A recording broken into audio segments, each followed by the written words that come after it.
Welcome to another episode of Mormon Discussion. I'm your host, Bill Reel. I think this episode is really going to turn out exciting. As I prepared for this episode, I just learned so many cool things and just found this story to be just so exciting.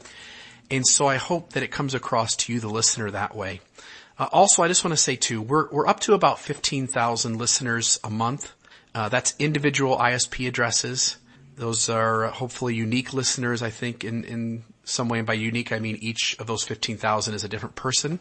And we've got about 120 to 130 of you who are paid listeners to the podcast, your subscribers.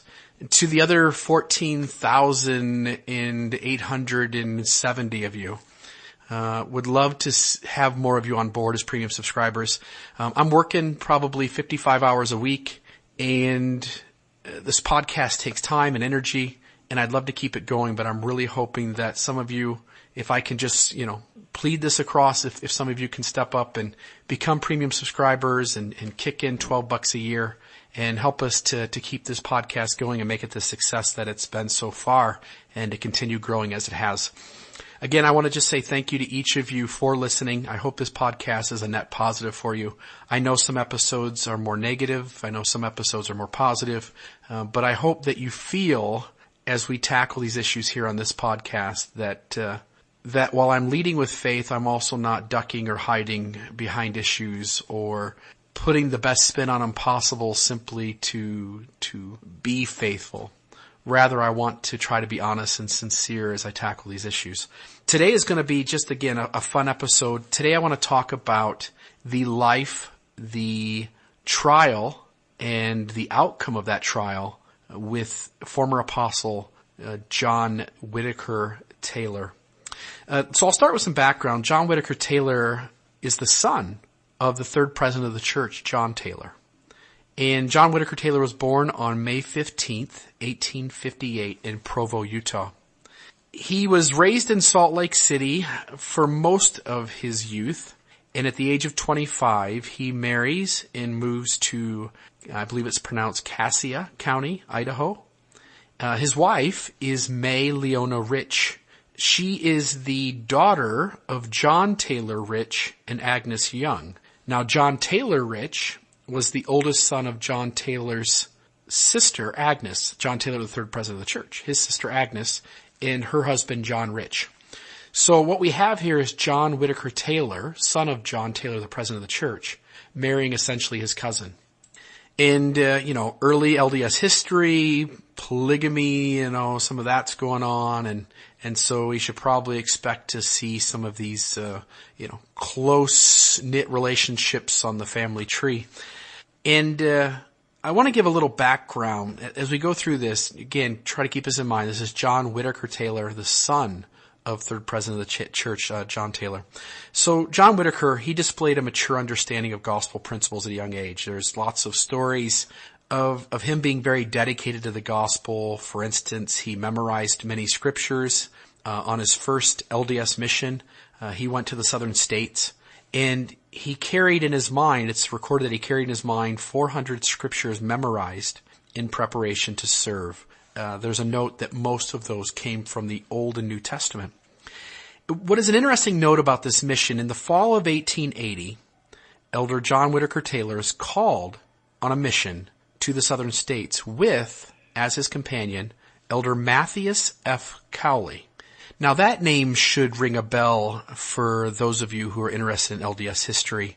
This is a friend of his, in a sense, I believe, growing up, and he's assigned by President John Morgan to serve with Elder Matthias F. Cowley and introduce the gospel into Terrell and Randolph counties, southwest Georgia, they being the first elders in that part of the state.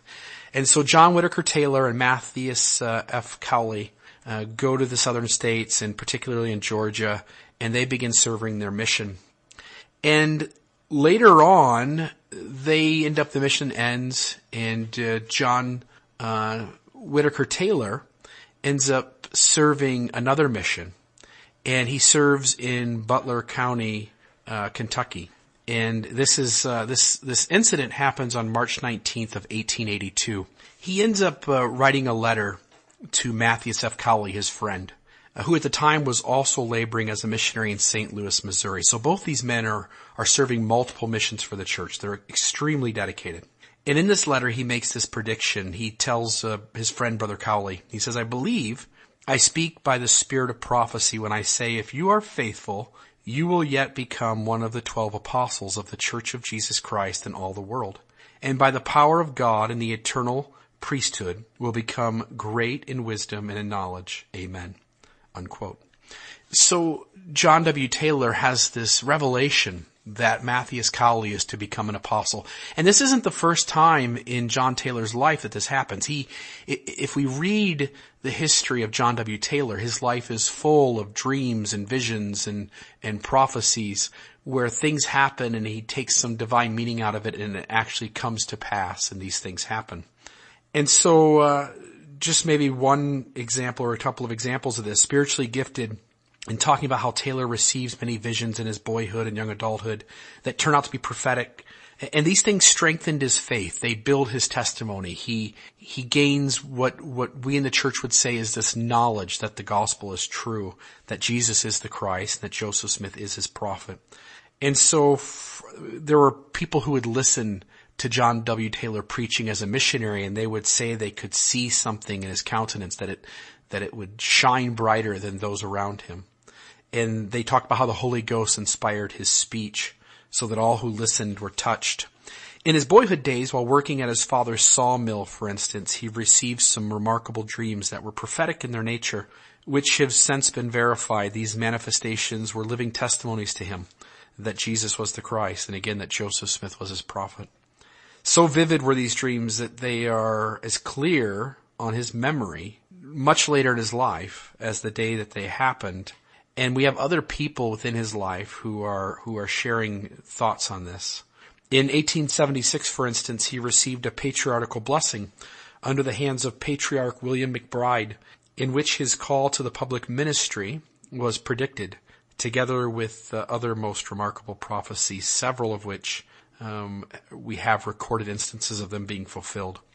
John W. Taylor was called to the Quorum of the 12 Apostles in 1884.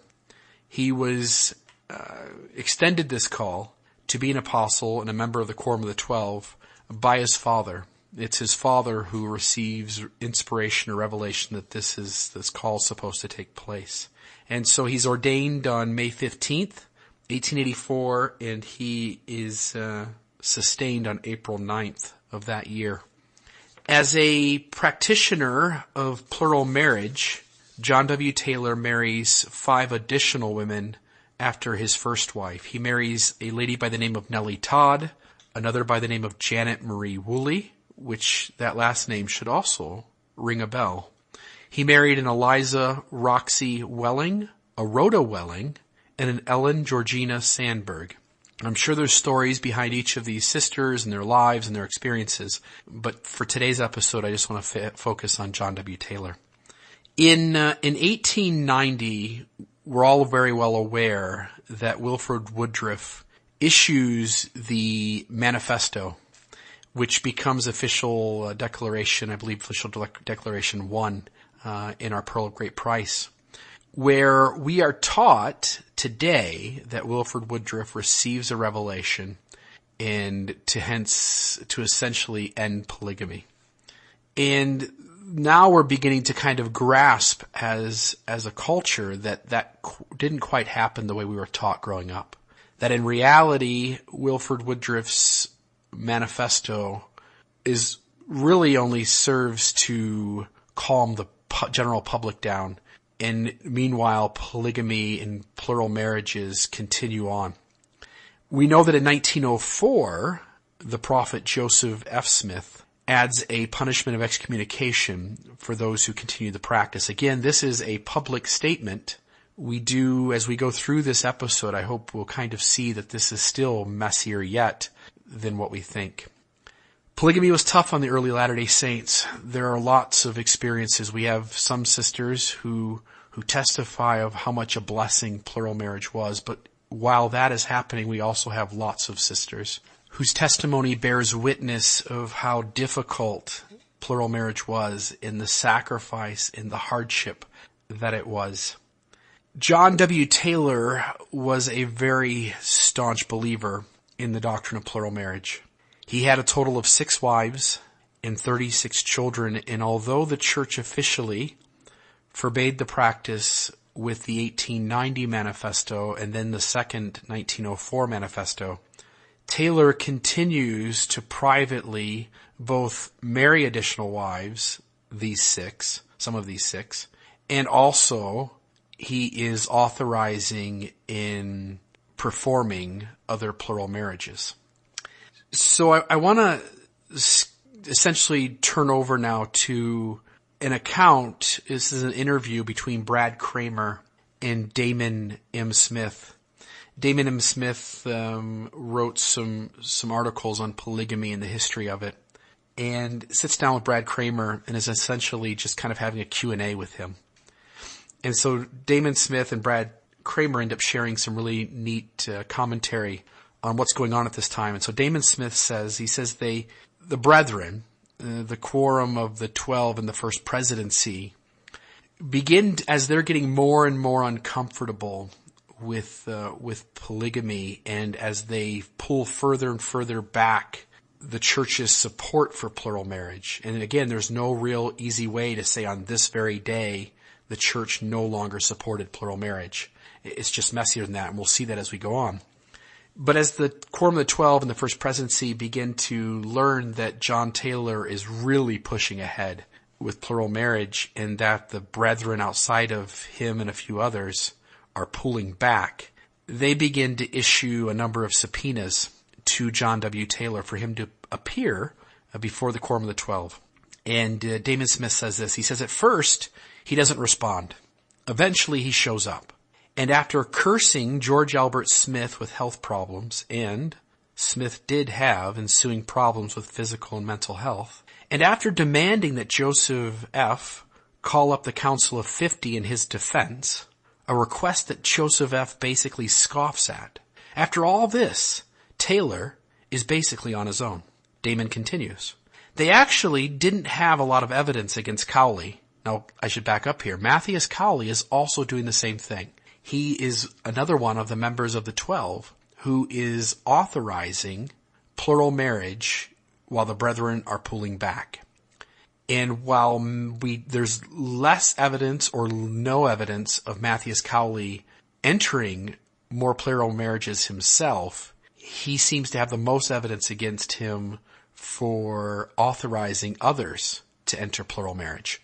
John W. Taylor is kind of the opposite. We don't have as much evidence of him authorizing them, but we know that he's entering them himself. And so the brethren are growing very impatient with these 2 apostles. Now again, remember, these 2 men served a mission together. They are good friends, and they are very close. Damon says they didn't actually have a lot of evidence against Cowley. Patriarch Tolman had said that he was involved, and while they probably had more against Cowley in terms of encouraging others to do it than they did against Taylor, Taylor is obviously taking new wives, even after 1904.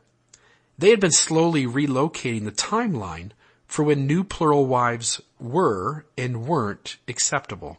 Of course, 1890 was the official one, but no one really followed it. In 1899 from Snow, but no one really followed that. I think he's talking about Lorenzo Snow. 1904, 1905, he continues. So they keep sort of sliding the timeline for when you could last have taken a plural wife legitimately, closer and closer to the present. But Taylor was clearly not paying attention to any of these timelines.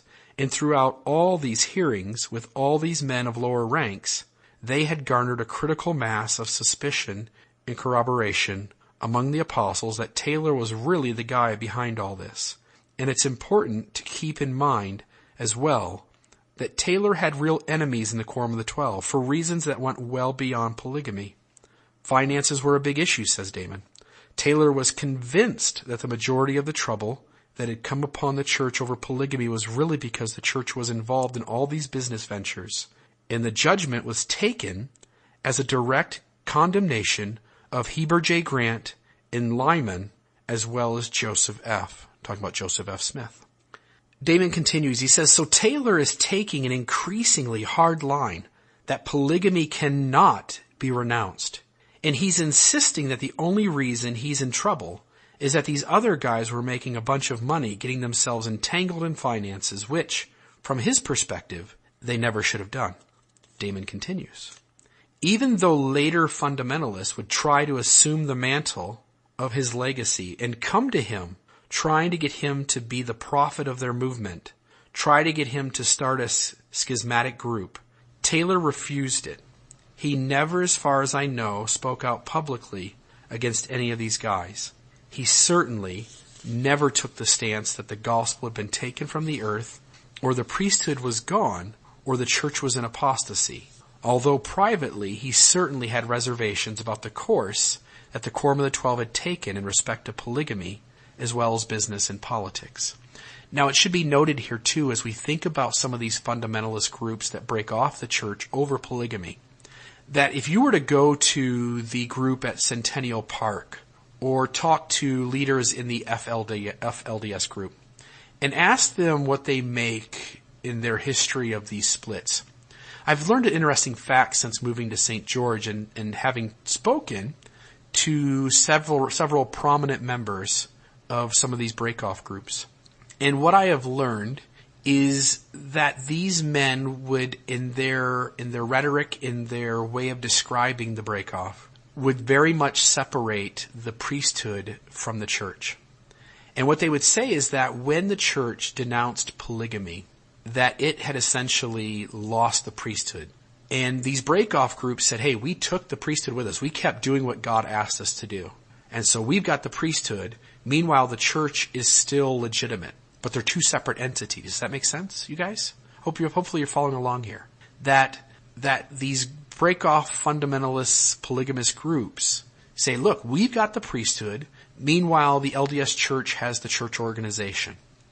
And early on, they would completely validate that the church was still authorized to be the church, but that they were authorized by God to have the priesthood and to not break away any of these original doctrines, such as polygamy.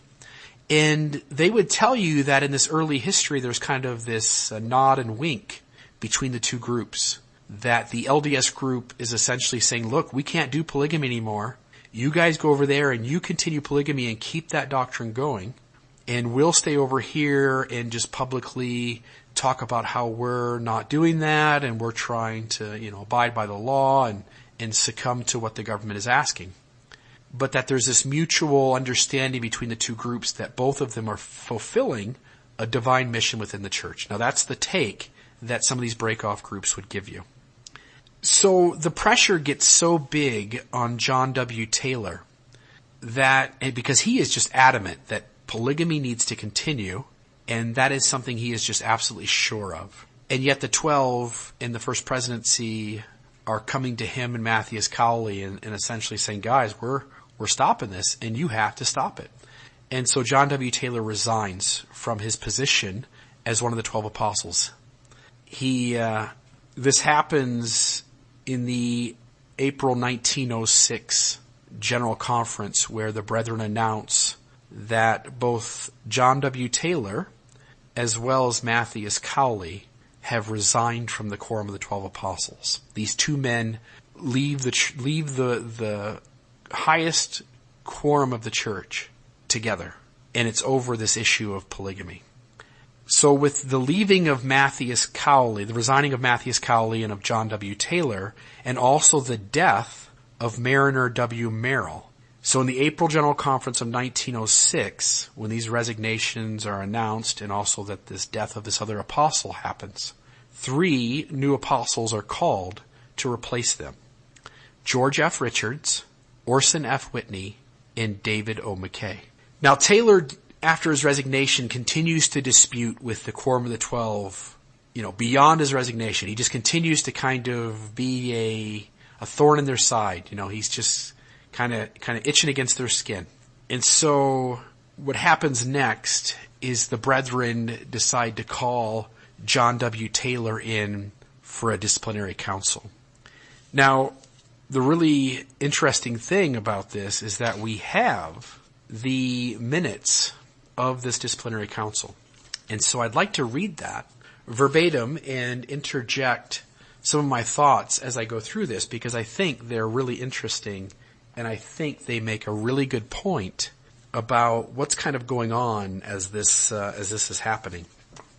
So I'll just kind of read this. This is kind of sections as days go on through this ordeal.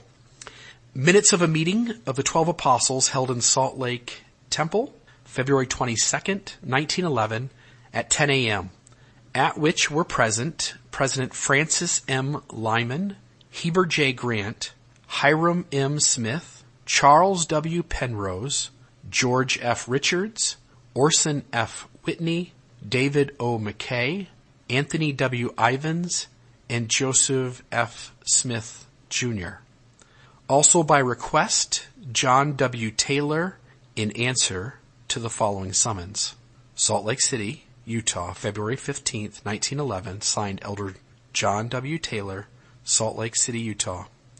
Dear brother, by these presents you are summoned to appear before the Council of the 12 Apostles in the Salt Lake Temple at 10 a.m. on Wednesday, February 22nd, 1911, to vindicate yourself of the claim entertained by your brethren that you have married a plural wife within the last 6 years, contrary to the discipline of the Church of Jesus Christ of Latter-day Saints, and that you have aided and encouraged others to enter such a relationship. You will also be required to answer any and all questions that may be put to you by the council upon these points, to tell us the truth, the whole truth, and nothing but the truth. Do not fail to appear, as we shall be in session there, and then to receive you. Respectfully, your brother, Francis M. Lyman, in behalf of the council. Now notice the date on this is 1911, and the accusation is that he is being accused of having taken a plural wife sometime in the last 6 years. So that would put us at 1905, which already begins to make this 1904 date a little fuzzy in terms of the date they are setting as the line at which plural marriages after this point would be wrong. So then they get to the actual meeting. It says the meeting was opened by singing in prayer. President Lyman said, "We have met to consider Brother Taylor's case. We want to be deliberate, but do not want to take too much time, no more than is necessary. We want Brother Taylor to have every liberty to say everything that he has to say on this case and in the investigation of this matter, to say everything that he has to say, and to be respectful to us and we to him. And I hope the investigation will not be disagreeable. If it is necessary to take more than 1 day, we shall take it. I take it for granted that we are ready to take up the matter, and that you, Brother John, are ready." Brother Taylor says, "Yes, sir." President Lyman continues, "A few months ago, I think within the..." And I'll have to stop here and say this. There are parts of this text that as I read it, it's obvious that there's a word or two missing, or that somehow something gets kind of lost as the scribe or whoever is recording this writes this down. So again, President Lyman continues, "A few months ago, I think within the..." And then I don't know what this is, this next part. It says, "John Taylor had married a plural wife, and that she was his typewriter, and that the girl had a baby, and that John W. Taylor was the father of the child, and that he had married her. We have also come to understand that Brother Taylor and Brother Cowley had authorized Patriarch Wolf, formerly of Cardston, to perform plural marriages. A number of parties called on him and learned that he claimed his authority came from the brethren, Taylor and Cowley. That stirred it up a little, and we knew that Brother Taylor would know all about these matters, and we concluded to summons him, and he could tell us. And if he has been falsified against, he can clear himself, and if it is true, he will have the courage to acknowledge it. And to this end, the summons, as above mentioned, was served on him by Brother Ivins. I believe we are prepared now, Brother John, to hear your answer." Brother John W. Taylor then presents his answer in written form as follows. This is still February 22nd, 1911. Says this is John W. Taylor speaking. Says, "Your communication of February 15th, 1911 is received. In reply, I'll say, I believe all that God has revealed with regard to the eternity of the marriage covenant. In the celestial order of marriage, I accept as true all the revelations received by the prophet of the Lord upon this subject. Certain interpretations of the rules of the church with regard to these matters have been made, and have been presented to and approved by vote of the people. As far as consistent with my obligations to my family, I desire to be in harmony with the same.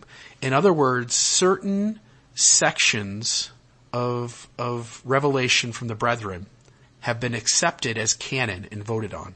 And that I don't believe as of this date that Official Declaration 1 or the 1904 Declaration are yet canonized. And so what John Taylor is saying is, look, I am trying to live by the standard works, and you guys are the ones who are outside of that.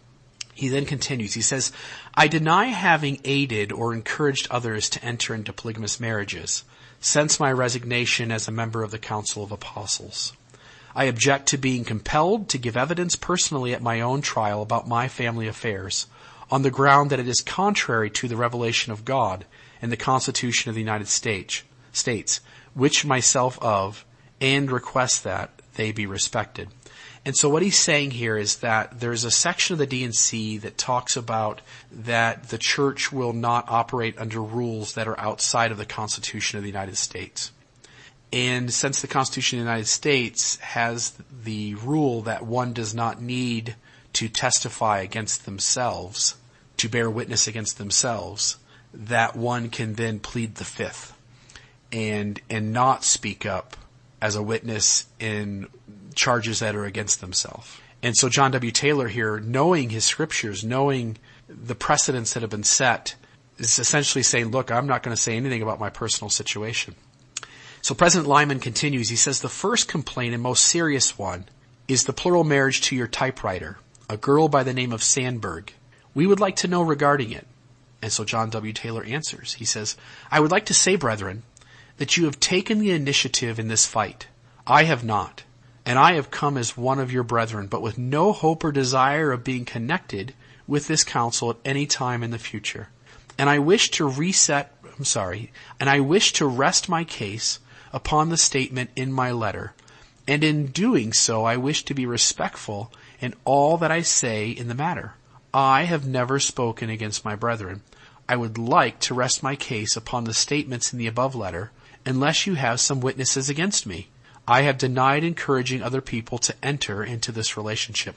So John W. Taylor shows up. He has this letter that he essentially says, look, this is my testimony on the matter.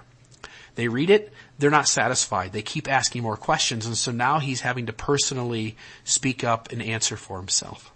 President Lyman continues. Brother Penrose and I have almost forgotten how we came to learn of Brother Wolf. I remember talking with him to some extent about how he got the authority to perform plural marriages, whether the brethren laid their hands on him, as in the case of ordaining him a patriarch, or in the case of patriarchal blessings. He said they had simply told him he could perform the plural marriages. When Brother Taylor, myself, and Brother Card went to Ottawa in Canada in 1888 to see the minister MacDonald about protecting our people who were compelled to leave Utah on account of the persecution, and he said whatever the law would permit we could do and be protected in it, and the law would permit us to bring one wife there and as many children as we wanted. But 2 wives of one man could not live in Canada, and we so reported to the people there and to the brethren here. And I was very much surprised when I heard of Brother Wolf, inasmuch as he was present when the above report was made, and as I remember, was made bishop of a ward organization at that time. I told Brother Wolf that he had no excuse whatever for doing this marrying, and I also told his son, and then here's another glitch, I don't know what's going on here, President's office, it says, at which time, however, I didn't understand the son had taken a plural wife. Now you know, Brother Taylor, about this. And I should pause here for just a moment. You see here, there's this idea that, polygamy is illegal in the United States, polygamy is illegal in Canada, but if we just take one wife to Canada and leave one wife in the U.S., we're not breaking Canada's rules. And so they're looking for loopholes around it, and they're essentially seeking out permission to at least take one of their wives and some of their children across the border into Canada. So John W. Taylor speaks up. He says, "I do not think it would be wise for me to even speak about that here.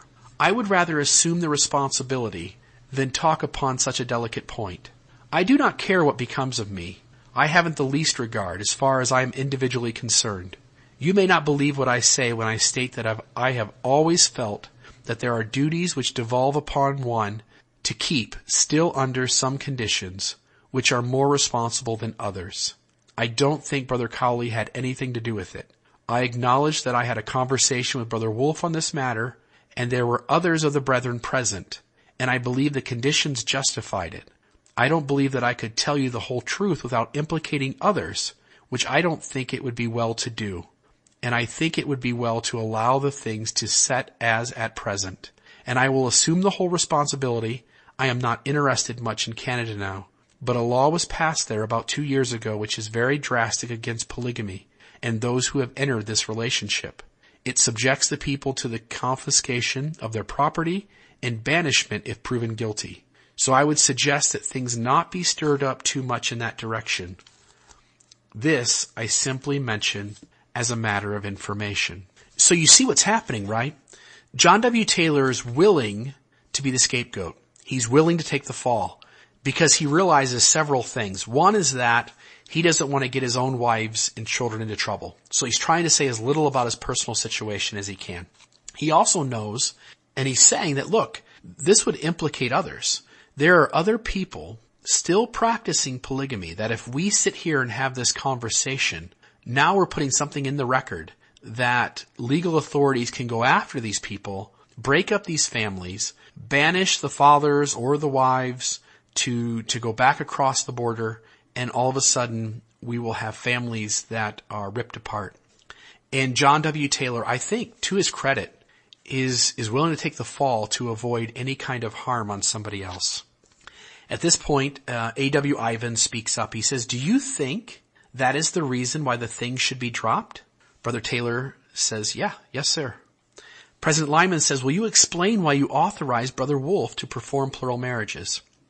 Now listen to this answer. John W. Taylor says, "I only authorized him to perform one, and this was a case of merit.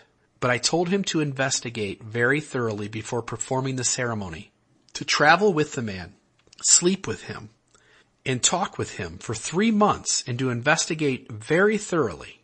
I simply delivered a message to him from some in authority, the same as when I was traveling with Henry Smith years ago.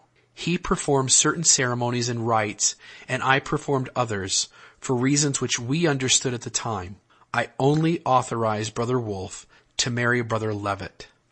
Now the key sentence in this answer from Brother Taylor is that I simply delivered a message to him from some in authority. What John W. Taylor is saying is that somebody with a higher pay grade than myself commissioned this man to perform this additional plural marriage. President Lyman responds, "I haven't heard so much about Brother Taylor as I have about Brother Cowley. Do you know where Brother Cowley is at present?" Brother Taylor responds regarding his friend, "I understand he is in Oregon selling steel ties. I think I could get a letter to him."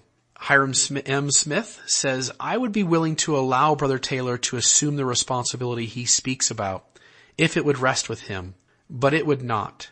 It rests with the church." Now keep in mind too, as we go through this, that some of these apostles are relatively new, that polygamy publicly and out front in the church ended in 1890, that quietly and privately leaders and a few other members continue to practice polygamy to at least 1904. These new apostles being called are not polygamist. David O. McKay is not a polygamist.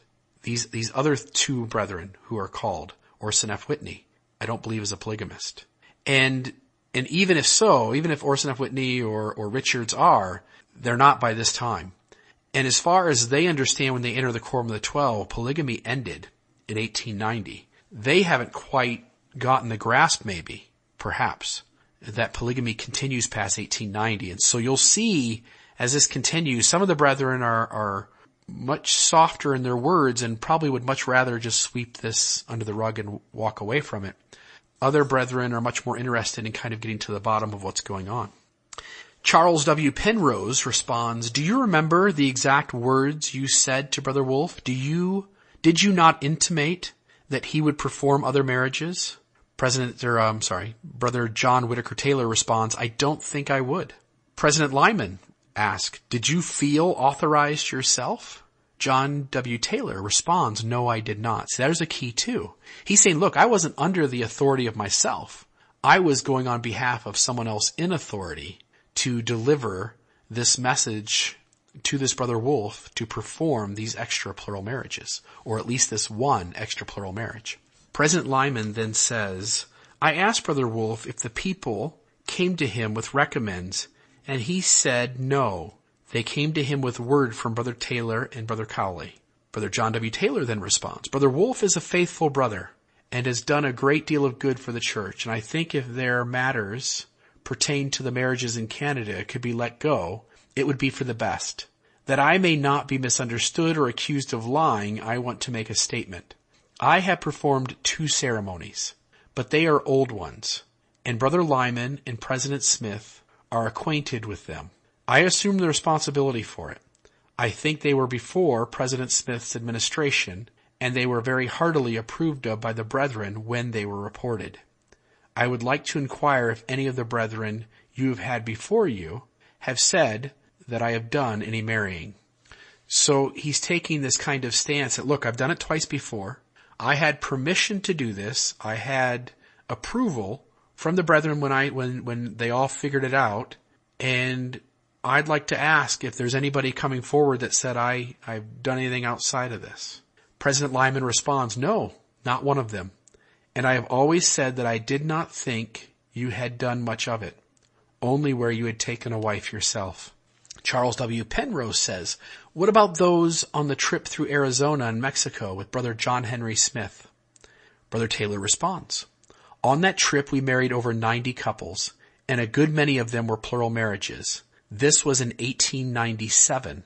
The 2 cases I referred to could also be put on the old list since 1890, but not since 1904. In other words, yeah, they certainly came after the first manifesto, but they did not come after the second. Brother Penrose responds, Brother Taylor has pleaded to one of the charges, that he has not aided in these plural marriages, but does not want to answer the other. Brother Taylor responds, I do not want to say anything on that, but leave the matter with you. I prefer to claim this privilege which I mention in my answer. Hiram M. Smith says, so you think this thing is going on, or have you any knowledge of it's going on now?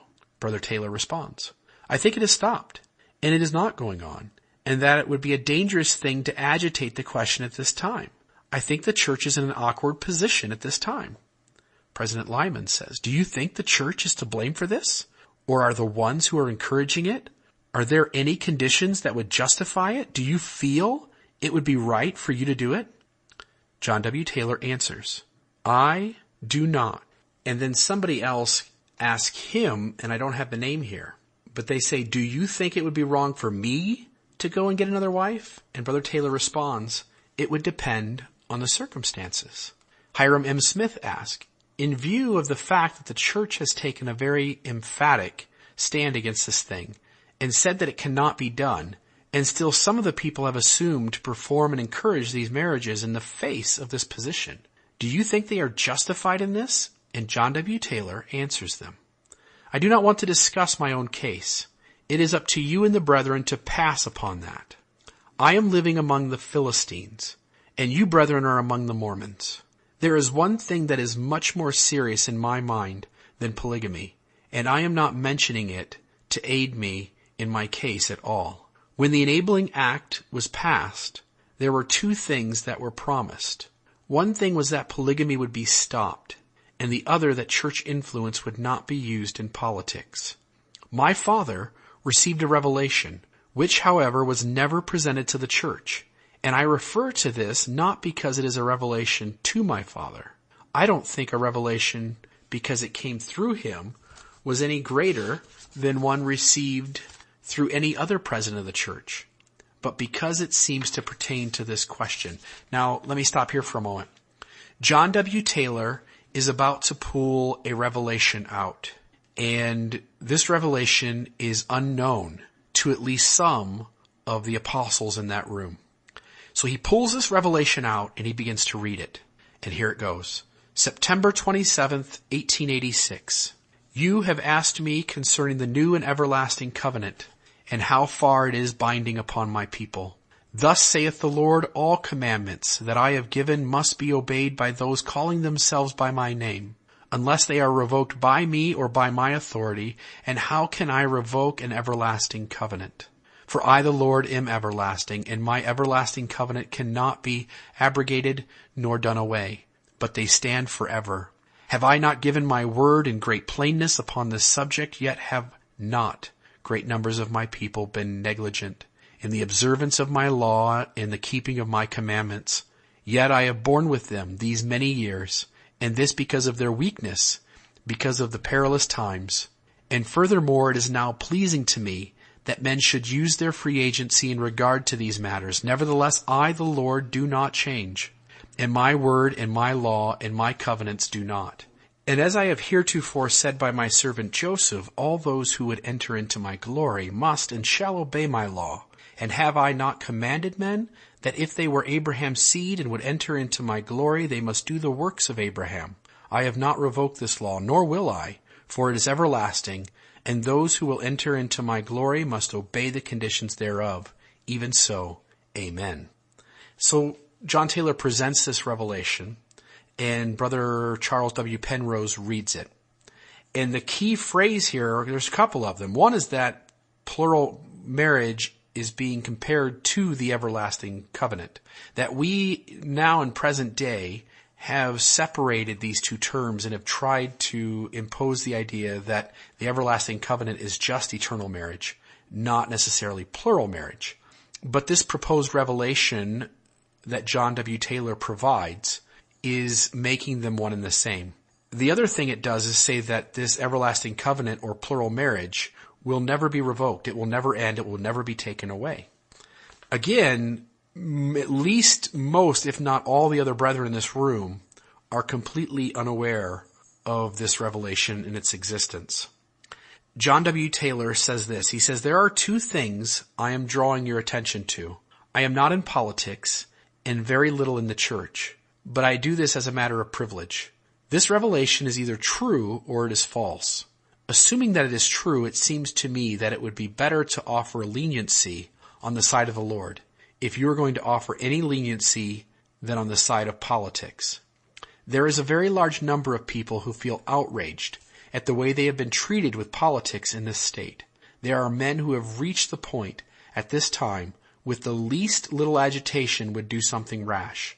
I regret exceedingly that others are attacking the church, and I hope you will not mention my name in any way as connected with those men. I loathe Frank Cannon, Du Bois, Kearns, and those connected with them, and I look upon them as contemptible curs. I mention these things as one desiring the advancement of the church, and as one who was at one time closely connected with it. There is 10 times the feeling over the breaking of the compact made with the government regarding the church's influence in politics that there is over the polygamous marriages. I mingle among all the classes of people, which is not the case with you, brethren, and therefore believe my impressions are correct. As an illustration, Sister Susa Y. Gates came down to Provo, where I am living, and called the sisters together and told them that the brethren wanted them to vote the Republican ticket. I have heard statements made which lead me to believe that some men would take the life of a person with very little provocation on account of the feeling of this question. My own opinion is that the difficulties this people are experiencing is through using church influence in politics.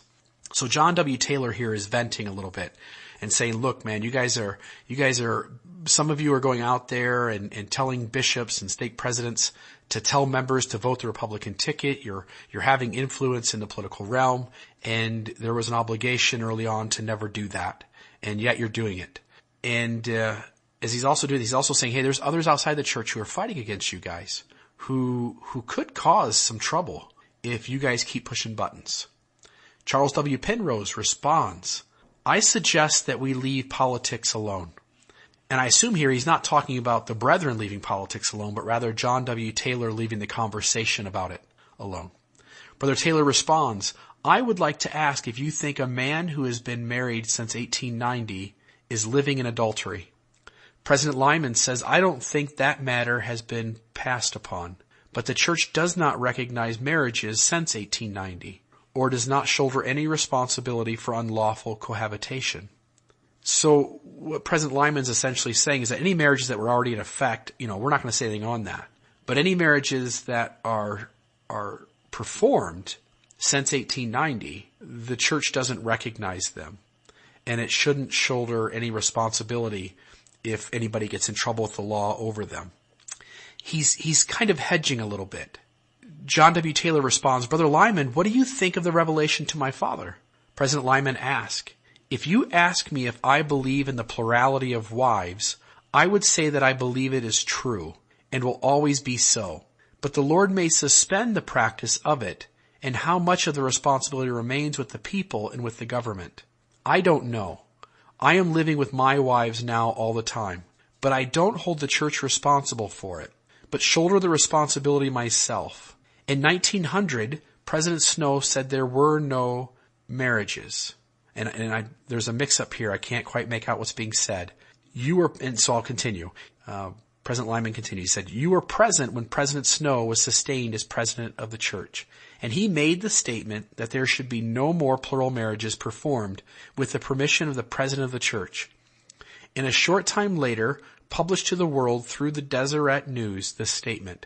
Have you been authorized since President Snow's presidency to perform or authorize any plural marriages? And so here, first off, President Lyman is acknowledging that even as late as this council, this disciplinary council is being held, he is still living with his polygamous wives, with his plural wives. John W. Taylor responds to this question of if he's been authorized since President Snow's presidency. John Taylor says, that I would prefer not to answer, as it would lead to something else. My view is that the Lord was anxious to put everybody upon his own responsibility and take the responsibility from the church. So again, Brother Taylor seems hesitant to throw somebody under the bus and to detract this disciplinary council away from him being able to take full accountability and not to have anybody else get in trouble over this. He also has this kind of well-worded last sentence here, which seems to be saying that while the church officially took its name out of the hat for as a entity performing plural marriages, that leaders in the church and members in the church could still participate in plural marriage, except they would be doing it individually, and that it would no longer be the church's responsibility. President Lyman continues, that is what the people have done and rejected the law of plural marriage. Up to the issuance of the manifesto, it was never taught that it would be given up. I don't think it would for a minute. Still, I believe the manifesto of President Woodruff was from the Lord. The law will stand forever, but the practice was discontinued. Brother Taylor responds, I believe it. I do not want to sew up the mouth of the Lord, so to speak. President Lyman says, I believe the Lord expects us to keep our word with the government and with the people. He referred to President Snow's remarks when he was selected president of the church by the Council of 12. I have no fault to find with the revelation. Charles W. Penrose says, do you understand the free agency referred to in the revelation gives anyone the privilege of taking a plural wife? Brother Taylor responds, I take it that it refers to the individual and relieve the church of the responsibility and place the responsibility upon the individual. Again, Brother Taylor is saying that leaders and members were still free to seal plural marriages, to perform plural marriages, and to enter into plural marriages, but that each individual was now responsible if he got into trouble, and the church itself was no longer as an entity condoning it. At the same time, leaders on an individual basis may have certainly been condoning it, and it seems like at least some of the brethren, along with Brother Taylor, are agreeing, at least Brother Penrose to some extent, that that was the case. President Lyman says, when did you find this revelation? Brother Taylor responds, I found it on his desk. He's talking about his father. Immediately after his death, when I was appointed a minister of his estate. So John Taylor, third president of the church, passes away. John W. Taylor goes into, as the administrator of the estate, to clean things up and to put things in order. And he finds this revelation laying upon John Taylor's desk. Now, let's be honest here. This also probably should cause us all to be kind of hesitant and to say, John W. Taylor conveniently finds a revelation on his father's desk, keeps it secret for, a long time, and all of a sudden brings it out when it's convenient. So I'm certainly encouraging all of us to be cautious of this detail, an important detail at that. Hiram M. Smith says, I have enjoyed the little visit with Brother Taylor and apologize for the injustice I have done him in feeling that he would not come before us if he were summoned. A.W. Ivins responds, I would like to inquire what Brother Taylor meant when he said it was very inopportune time to deal with his case or the Canadian cases on account of the political situation. John W. Taylor responds, I want to put you clear on that. Whatever I have said about politics, you can count that out. That had nothing to do with my case. I simply wanted to disabuse your minds of any idea you had the impression that I was not connected in any way with any of these men who are fighting against the church. You can do what you think is right with me. You have the authority. Upon that comment, it says, upon motion, meeting adjourned for 1 week. Essentially, John Taylor pulls out this unknown revelation, at least unknown to some. It catches the brethren off guard, and all of a sudden they're kind of being pushed off their balance a little bit. And so the brethren adjourn the meeting so that they can then take some time to think about this and work out how they're going to handle it. Damon Smith also adds some thoughts on this whole part of the episode, this part of this experience where he pulls out this revelation. Damon says he practically slams down the revelation on the table and says, well, what do you make of this, as he storms out of the room? It does weaken, at least for the moment, the firm foundation that many of the apostles believe their position to be grounded on. Really, that first day, he comes out feeling pretty good.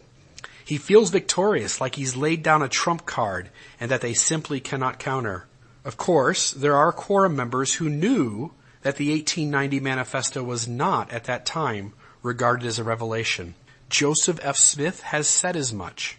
So the fact that they now have in front of them something that has all the trappings of a legitimate revelation, addressed to John Taylor from the Lord, clearly stating that this thing cannot ever be taken away. What happens in the subsequent meetings, we want to get into now. So Damon essentially says that, here John W. Taylor pulls out his trump card. The brethren are caught off guard. They adjourn the meeting and then pick it back up. At the end of that first meeting, Hiram M. Smith gives the benediction.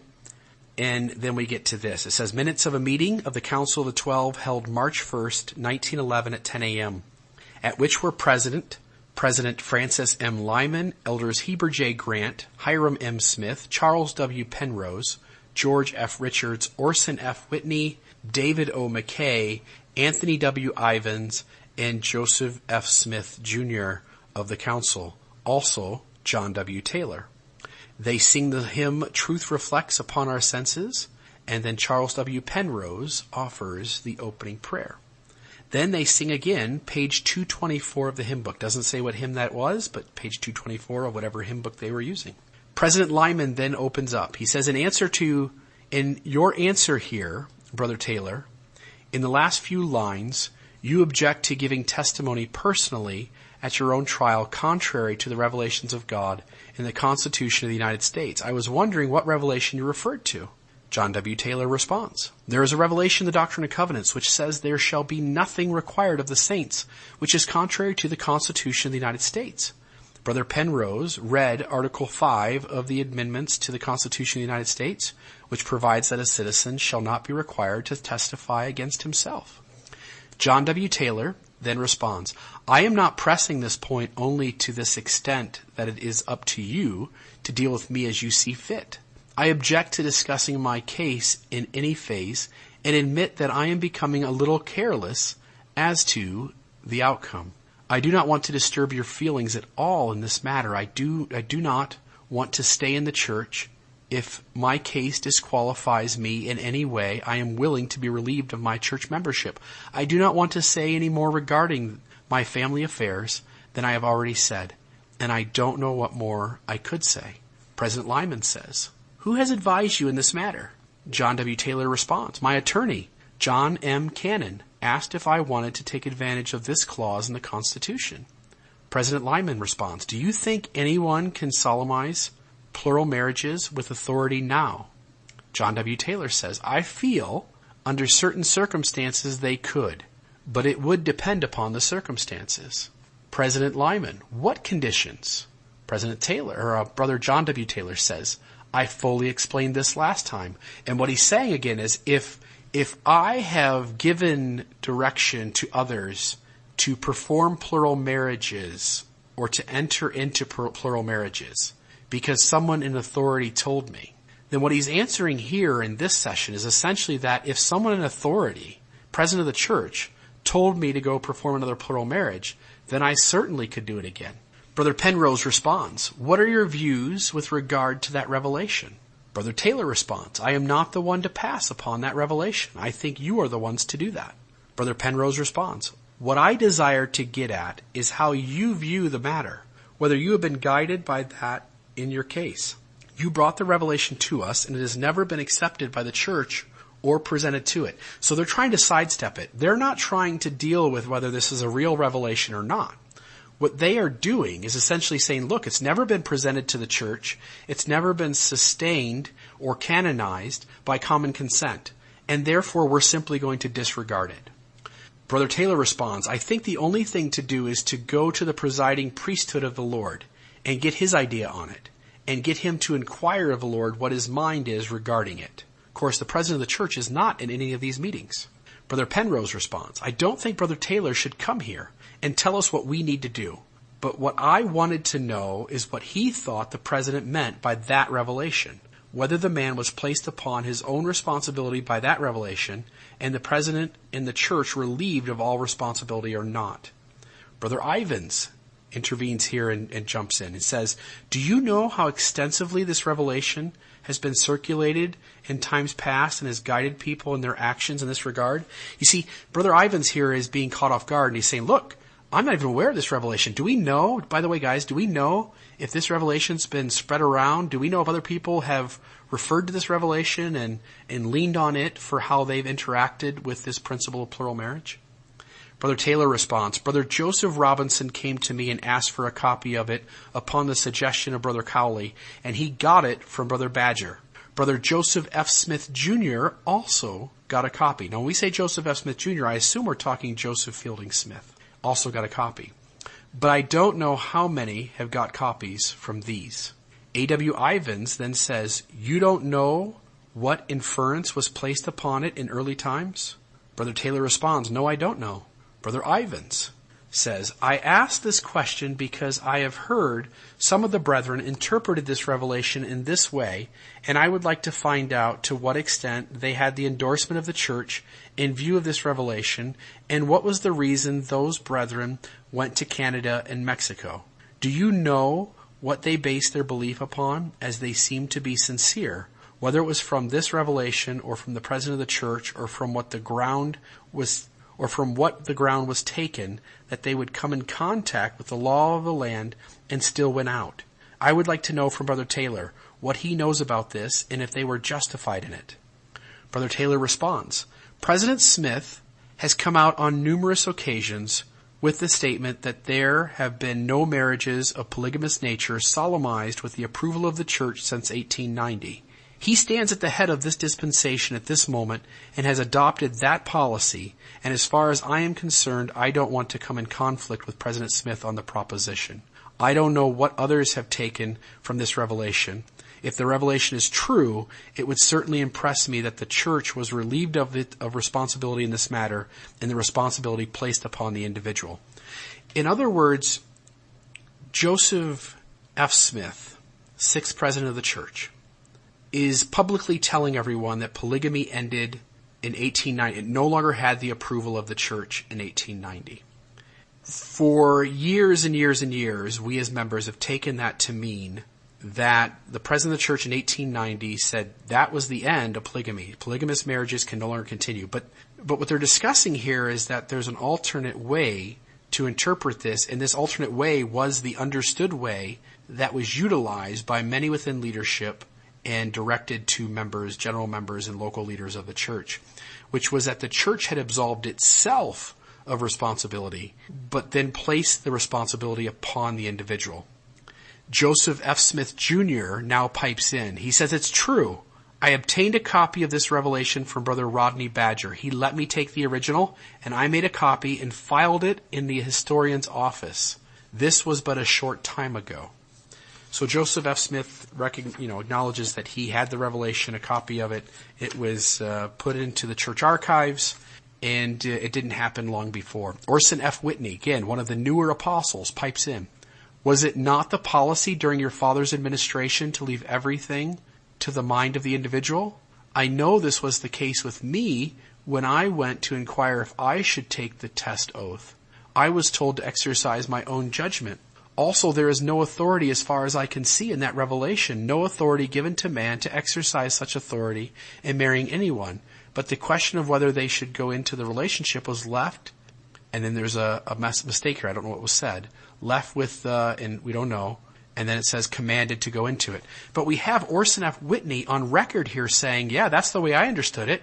I was basically told that I could go get an answer for myself, and if I entered into a plural marriage, meaning the test oath, that I should exercise my own judgment. And so he seems to give credibility to this other interpretation of what it meant that the church was absolved of responsibility with plural marriage in 1890. Charles W. Penrose then says, "I feel that we should not express our own views on this revelation, but should have Brother Taylor's views. If he will give them, if not, we can get through with that question." See, he wants to back off. Brother Penrose recognizes that if we let all the brethren share their 2 cents on this after, just as Orson F. Whitney has, that all they're going to do is offer more credibility to what John Taylor has just said. At least some of them are. President Lyman then says, "The date of this revelation is September 1886, 4 years before the manifesto of President Woodruff." This proposed revelation by John W. Taylor's father, John Taylor, is recorded as the date is September 1886. And President Lyman continues. He says, "And I remember at that time that President Taylor and all of his brethren were very strongly entrenched in the principle of plural marriage. From 1880 to 1890, men were almost commanded to enter it, especially the officials of the church. We were all pretty well engaged in this question. The change came in 1890 when President Woodruff felt the necessity that plural marriage should cease, and after that he felt just as strong against it as President Taylor had felt for it before. It was subsequent to this that President Smith made his declaration that the church took no responsibility for the unlawful cohabitation of those in plural marriage and the performances of plural marriages. I would like to ask you if you have encouraged others to take plural wives, or taken them yourself, or if you think these brethren who have copies of this revelation have taken it as an encouragement. For instance, Brother Robinson." Brother Taylor responds, "I will answer that by asking if any one you have had here before you has ever said that I encouraged him." President Lyman answers, "No, no one except Brother Wolf. And you admit having encouraged him under the direction of a superior officer." That is intriguing. Then David O. McKay, again a newer apostle, not one who's ever practiced polygamy, jumps in. He says, "I would like to know who the man is that directed you to instruct Brother Wolf to marry a certain party." Now, I'm going to pause here, because here is the question of the whole ordeal. And if John W. Taylor speaks up here and says who it is that asked him to continue engaging in plural marriages and to direct others to do so, all of a sudden we're going to open up a whole can of worms. But here's what John W. Taylor responds. He says, "I would not wish to take the issue with the president of the church or anyone who is at the head of the church. I went to President Smith's office the other day and had 3.5 hour talk with him and John Henry Smith, and he said that he had never authorized anyone to perform a plural marriage. I am not saying that he is the one to whom reference we are on that point. Hiram M. Smith says, I would like Brother Taylor to feel that we are not pursuing him or any other man to do them harm, but simply to get at the bottom of these matters. I feel that you, Brother Taylor, are responsible for the circulation of that revelation. Brother Taylor responds, I am willing to put in a supplemental answer to the effect that I have never married anyone without the endorsement and authority of the President of the Church, and if you desire, will give the names of those I have married, but I think this would be unwise. So John W. Taylor is saying, look guys, I'm trying to cover for other people. I've asked you to just let this be, let this dead horse lay here, let this sleeping dog lie, and if you just leave it alone, and, excommunicate me as you will, I'll be happy to go down as a scapegoat for others.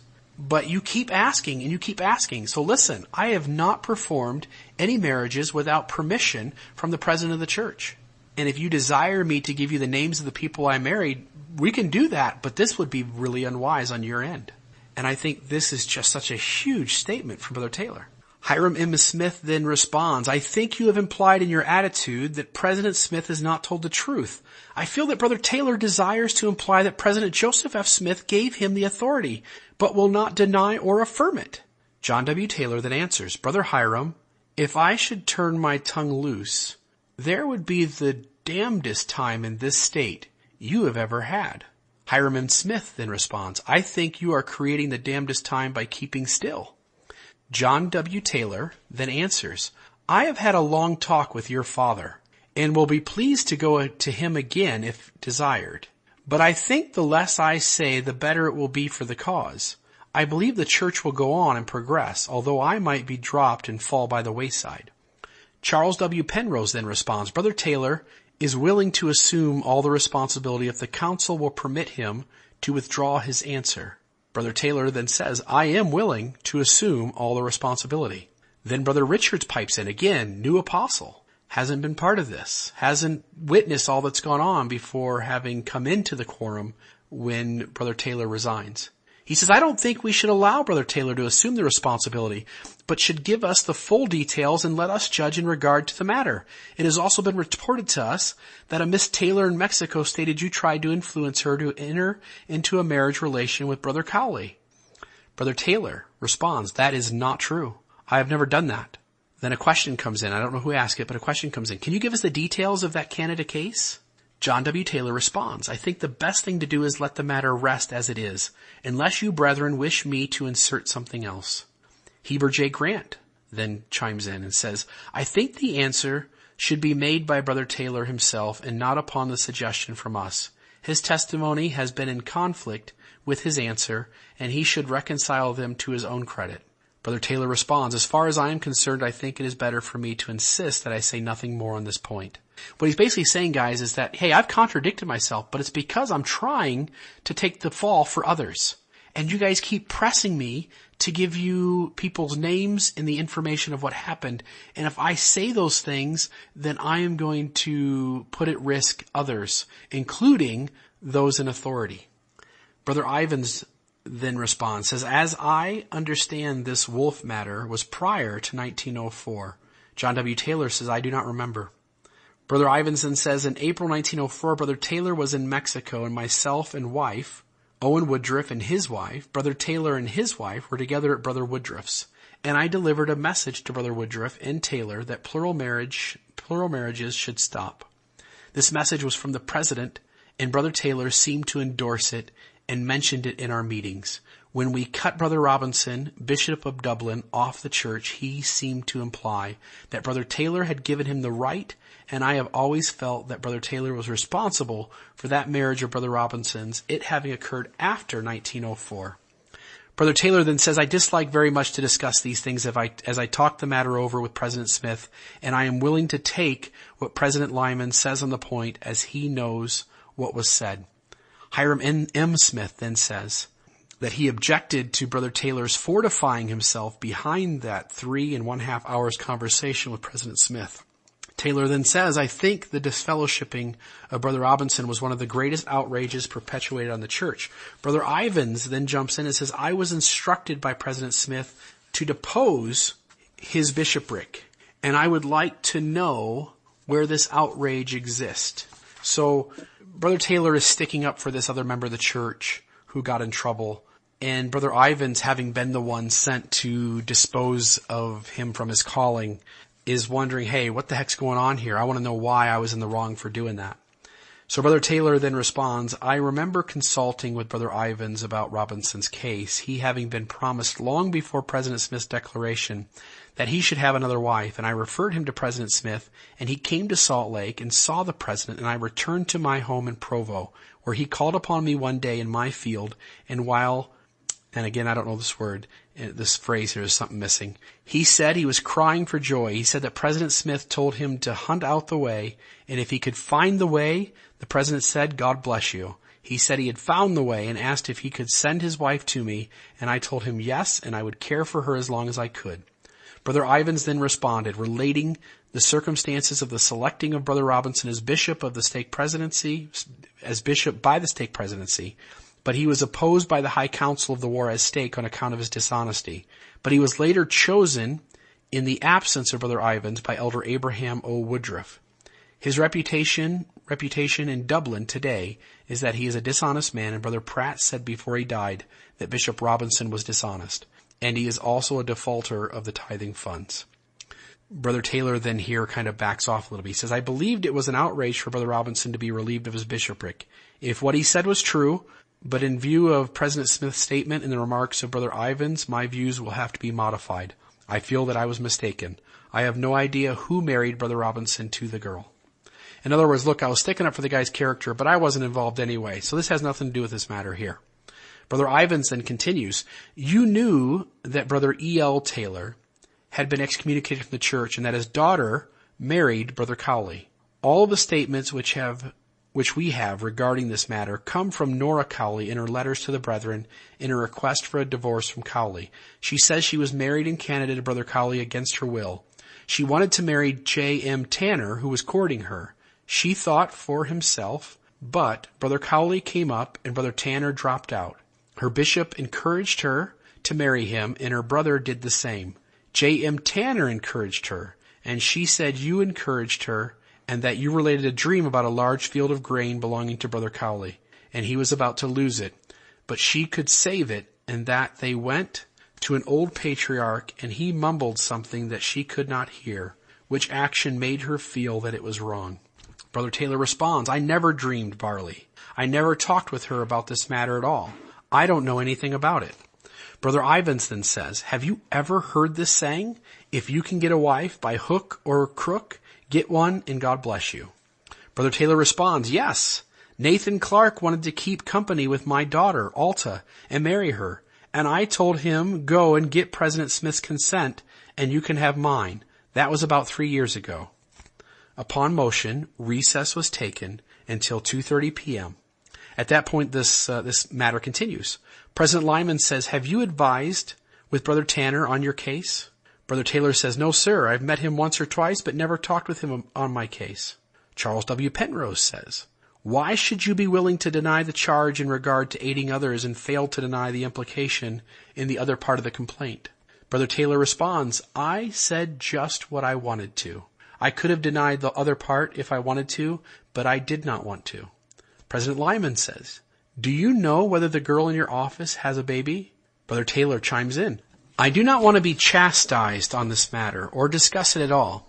Heber J. Grant then says, I heard, I don't know whether it is true or not, that you had in the name of the Lord cursed George Albert Smith. Brother Taylor then responds, no, sir. I think I told Brother Ivans that if George Albert Smith did not stop talking against me, I would make him suffer the next time I met him, and the curse of the Lord would rest upon him. The covenant of my brethren of the apostles, when I left them, was that they would not talk against me and my family. Brother Taylor then related in brief the circumstances connected with his leaving the council of the apostles. Again, he does this because some of these brethren weren't there for that. They're unaware of what that was all about. Charles W. Penrose then speaks up, says, have you ever heard of any of the brethren of the 12 say anything against you? Brother Taylor says, no, I never meet them or with the people in their meetings. I have been ostracized and treated worse than an outsider. None of you ever invited me to your homes, and of course, I have never invited you much. And with the exception of George Albert Smith talking against me, and if he did not stop talking, the curse of God would rest upon him. And I told Brother Ivans if George Albert didn't stop, he would have to answer to me the first time I met him. I regard my covenants as sacred and expect the brethren to do the same. If this is the kind of blessing you get for doing what you consider right, it is a pretty poor reward. Hiram M. Smith then says, it is not for the good that you are humiliated or feel depressed, but for the rebellious spirit you have manifested. John W. Taylor then responds, you mustn't consider my feelings in this matter. You have a duty to perform, and it is up to you to perform it. If you feel my conduct has been such that you cannot fellowship me, if I were in your place, I would act upon it. If you have no evidence, I would get it. And if you can't get evidence, you should let it go. Charles W. Penrose then says, do you recognize the rights of the councils of the church to question members of the church? Brother Taylor says, I am not going to answer that if it pertains to my family affairs. I would say that they have not. Brother Ivanson says, I would like to ask for my own information what George Albert Smith has said against Brother Taylor, as I may be guilty of this same breach. The feeling has been prevalent in Mexico, particularly that Brother Taylor and Cowley were disposed for political reasons only, and I have taken the view, although not present, that it was because they were out of harmony. Heber J. Grant expressed his view on the matter. David O. McKay, of course, before he's president. David O. McKay says, you don't think there is anyone authorized today outside the president of the church to perform plural marriages, or that there has been within the last 2 years? Brother Taylor says, no, sir.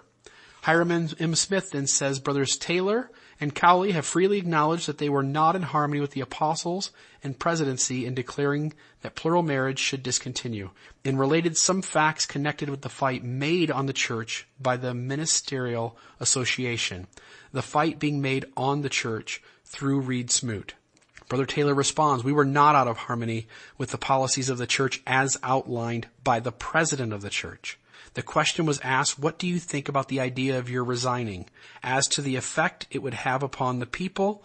And I told you, brethren, that while I don't support you in the policy of disposing the apostles to make a showing in Congress, and said I would not approve of the policy of the church in this regard, I would not oppose it. So he's hinting here that he resigned under pressure from the brethren to make it look good in front of Congress. Charles W. Penrose then says, I would like to mention 1 or 2 points in connection with this matter. The charge was made that Brothers Taylor and Cowley were out of harmony with the 12 with regard to marrying plural wives themselves and encouraging others to take plural wives. They said they would answer if they could have 5 minutes to talk with President Smith. President Smith refused to talk with them, and therefore they refused to tell whether they had taken other wives. The question of the scope of the manifesto was also discussed. The other brethren of the quorum maintained that it covered every place, and they claimed it only referred to the United States. Then the question of their resigning came up. They were out of harmony with regard to plural marriage, and they resigned. The matter was kept quiet for a number of months, with the hope that they might reconcile themselves with the brethren later. They seemed to take the ground that they had the right to go ahead, and in this were out of harmony. Brother Lyman then said that the facts of his going to Canada and the things that took place there were about as far as he could remember as Brother Taylor had related them. Brother Taylor was willing to make the sacrifice. It was on the ground that these brethren had entered into plural marriages and were out of harmony with the church on this question, and were against the declarations of Presidents Snow and Smith on the subject. I am of the impression that Brother Taylor told me that he was converted to this subject by Brother Cowley. It was because they were out of harmony with the authorities of the church on this subject that they were deposed, and not for, and I don't know what this part is, appear from rumors that Brother Taylor has taken another wife within the last 3 or 4 years, as also Brother Cowley, and this makes it much worse. I have loved these brethren, and rejoiced to hear them talk, and have never talked against them, and said they were living in adultery, but have always tried to create the impression that these brethren were not deposed for political reasons. Hiram M. Smith said Brother Reed Smoot said he would resign his position as Senator of the United States, or as an apostle, if it was thought necessary to protect the church. President Lyman then says, do you feel that the course that you and Brother Cowley took was right? Do you feel in your heart that you were right? Brother Taylor says, yes, I feel I was right in what I did. President Lyman responds, do you feel now that you or Brother Cowley have the right to perform plural marriages or encourage people in this thing? Brother Taylor responds, I do not feel that I have the right. And if Brother Cowley claims such authority now, that he has no such authority and has no right to start a propaganda of this kind. Brother Penrose responds, under this purported revelation from your father, do you think this authority is given to anyone to perform plural marriages on their own free agency? Brother Taylor responds, if a man has been authorized in any way by authority to perform marriage under that revelation, he would be. Brother Penrose responds, if a man had received the authority at some time in the past, would he have the authority now, notwithstanding the declarations of President Snow and Smith? Brother Taylor responds, it would depend upon the circumstances as to what was said to him at the time he received the authority and the condition under which he received it. I think there may be cases where a man might be justified in exercising the authority if he had the authority given him at one time. I think the president of the church should give the authority to every man who performs a plural marriage. I would not take advantage of your ideas as expressed here. In other words, look guys, if the president of the church asks somebody to do it, which is the only times I've done it is because the president of the church has asked me, then certainly he has authority to do so. Brother Richard says, if Brother Cowley should come to you now and ask you to perform a marriage ceremony for him, do you think you would be justified? Brother Taylor says, no sir, I would not be. And if I were to go to Brother Cowley, I don't think he would be. Brother Richards then responds, have you brethren ever talked over the question of division in the church and there being two factions in the church? Brother Taylor responds, no sir, I have talked more regarding this subject today than I have for a long while. I know nothing about a division in the church and don't sympathize with any movement of this kind to bring any schism to the church. I want you to understand me clearly and candidly upon these things, but I don't want to say anything about my own affairs which would legally implicate me in these matters.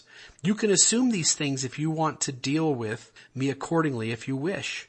I speak of these things in strict confidence and not to be talked about in your families even. I hope this will be the last talk we will have on these matters. I do not know that I can say any more. Things do get out of this quorum. I was not across the street last week before Brother Kelch came up to me and said, I understand you have been on the carpet. Things do get out, and I think if this could be remedied, it would be better. I have no objection to having you understand my family affairs, but I do not want to tell you. I have no aspirations in an ecclesiastical way.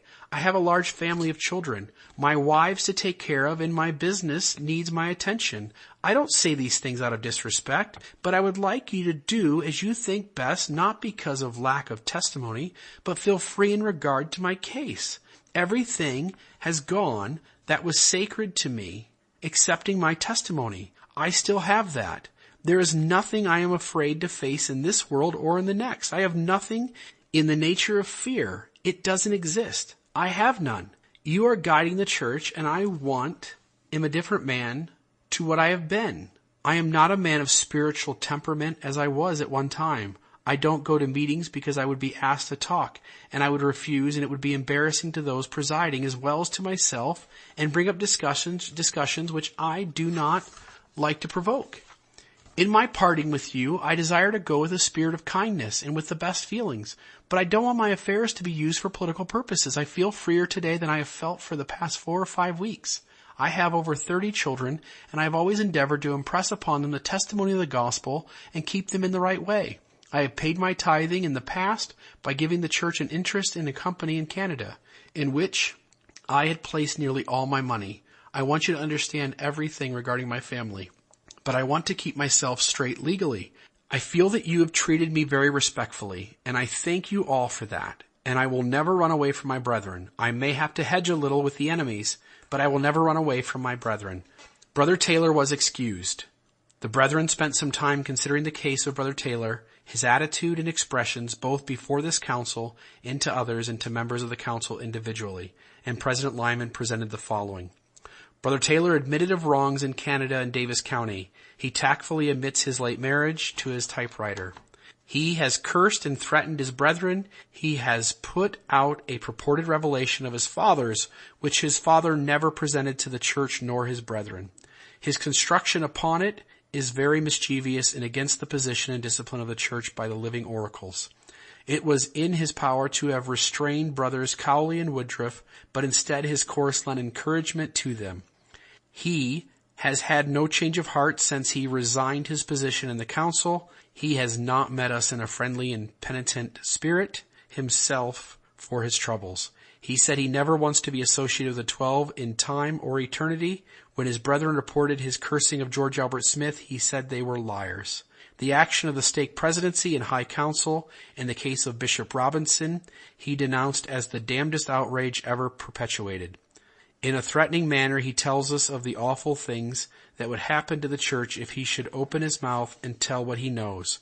He greatly admires Henry S. Tanner and Nathan Clark, who we have found unsafe men. His examples and words give comfort and encouragement to those inclined to override the discipline of the church. On the 28th day of March, the council convened and further considered the case of Brother Taylor and unanimously rendered the following. Today, by unanimous vote of the Council of the 12 Apostles, it was decided that John W. Taylor be, and he is hereby excommunicated from the Church of Jesus Christ of Latter-day Saints for insubordination to the government and discipline of the church. Signed, Francis M. Lyman. Now, it should be said here that one of the things that Damon Smith and Brad Kramer bring up is that John W. Taylor had a right to be frustrated. There were a lot of members who were not excommunicated for taking plural wives, which would nowadays be called adultery. Joseph W. Musser, son of Amos M. Musser, for example, who had been an assistant church historian working with Joseph F. and Joseph Fielding Smith, as well as Roberts. Joseph Musser was one of these guys exposed by the Tribune for having taken a plural wife. He got hauled in front of the Quorum of the 12 and gets disfellowshipped, but then gets sent on a church mission to India. So it's intriguing that not everybody who is practicing plural marriage after this 1904 date is dealt with harshly or has their church membership in jeopardy. In fact, to be disfellowshipped and then to be sent on a mission kind of gives a really mixed message. The other thing that we should kind of add as we begin to kind of wrap up this story is this kind of connection to the Woolies. So the Woolies, who are really responsible for the break-off into fundamentalism, they attribute their right to truth being through John Taylor Sr., third president of the church, that he had received a revelation and then shared it with Brother Woolley. That others were unaware of it, but that he was aware of it, and that he was told by Brother Taylor to proceed with polygamy.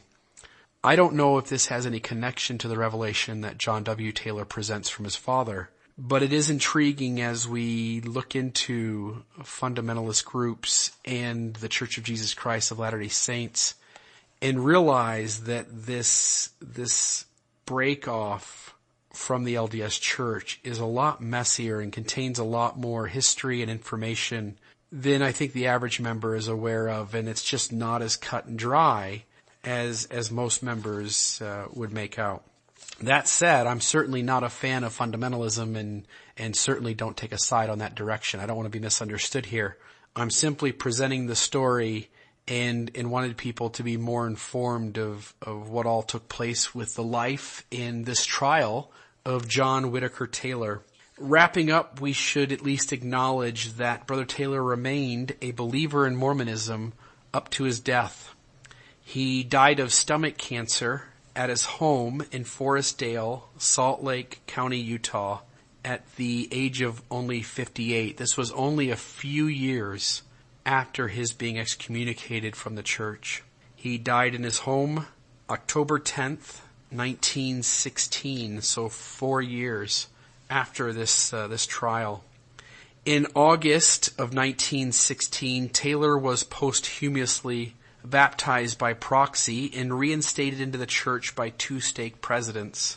However, a year later, the first presidency officially stated that the reinstatement was null and void. He was later officially rebaptized, though, on May 21st, 1965. He received the ordinances of restoration of blessings by proxy under the hands of Joseph Fielding Smith, president of the Quorum of the 12 Apostles. With the unanimous approval of the First Presidency and the Quorum of the 12, his family remained faithful to the Church of Jesus Christ. So it is interesting that Joseph Fielding Smith, one of the last people alive present at that meeting, with the exception of, I believe, President David O. McKay would have been president at this time. With the exception of those two, they are probably the only two alive that were part of this. And Joseph Fielding Smith proceeds to get John W. Taylor rebaptized and to restore his blessings. So listeners, that to me is an intriguing story, and it's one that I hope you found interesting as we dive deeper at times into LDS history and in this case also theology. It's late. I'm going to head off to bed, but I really hope that each of you enjoyed this episode as long as it was, and perhaps at times maybe mundane. Again, I hope that some of you might reach out and support the podcast. I really appreciate it. It really helps me to continue to make this work.